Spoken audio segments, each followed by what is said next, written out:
Hello friends, good morning. मैं हूं देवानंद राजपूत और स्वागत है हमारे channel study with Devanand sir में। अभी तक आप लोगों ने मेरा चैनल सब्सक्राइब नहीं किया है तो प्लीज़ हमारे चैनल को सब्सक्राइब कर लीजिए और हमारे वीडियोस देखते रहिए। जनरल स्टडी से, हिस्ट्री से, ज्योग्राफी से, पॉलिटिकल साइंस, इकोनॉमिक्स से और करंट अफेयर से मैं वीडियो लेकर के आता रहूँगा। आज का टॉपिक है पॉलिटिकल साइंस का फीचर्स ऑफ फेडरलिज्म। ऑलरेडी हमने एक वीडियो बनाया है फेडरलिज्म पर। फेडरलिज्म क्या होता है? फेडरलिज्म एक गवर्नमेंट का सिस्टम होता है और वो ऐसा सिस्टम होता है जिसमें कम से कम गवर्नमेंट के दो लेवल होते हैं। और वो गवर्नमेंट के दो लेवल कौन से होते हैं? एक सेंट्रल, दूसरा स्टेट। आज उसका दूसरा पार्ट है और आज का टॉपिक है फीचर्स ऑफ फेडरलिज्म। तो फीचर्स क्या होते हैं? जिस कंट्री में फेडरलिज्म होता है उसके फीचर्स क्या होते हैं? हमारी भी कंट्री में फेडरलिज्म है।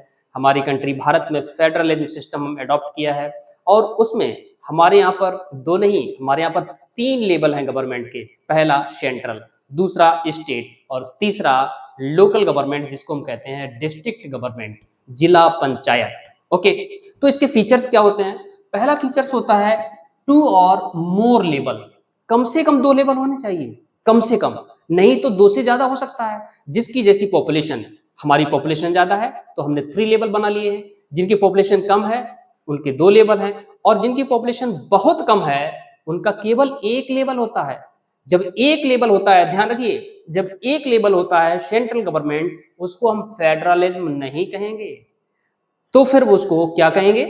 Unitary form of government. Unitary form of government में केवल एक ही गवर्नमेंट का लेवल होता है, दैट इज सेंट्रल। लेकिन यहां पर बात कर रहे हैं फीचर्स ऑफ फेडरलिज्म की, और हमारे देश में फेडरलिज्म है तो कम से कम 2 लेवल होने चाहिए, 2 से ज्यादा जैसी जिसकी जरूरत है, 3, 4 जैसे भी आप कर सकते हैं वो बना सकते हैं। दूसरा, डिवीजन ऑफ पावर। पावर का डिवीजन कर दिया है as per the constitution of India.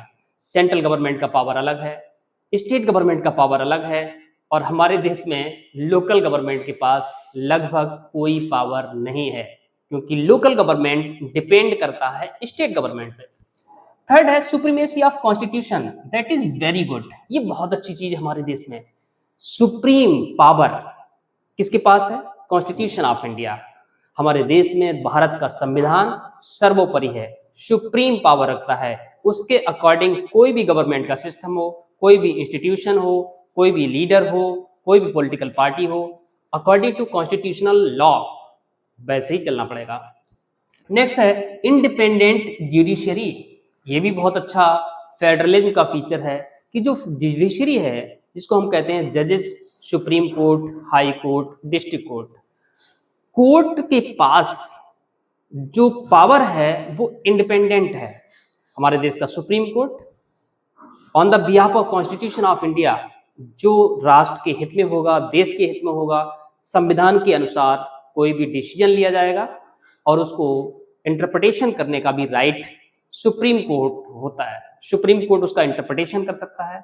तो जो जुडिशरी है, न्यायपालिका, इसके पास इंडिपेंडेंट पावर होता है। ये भी एक फीचर है फेडरलिज्म का। Financial autonomy.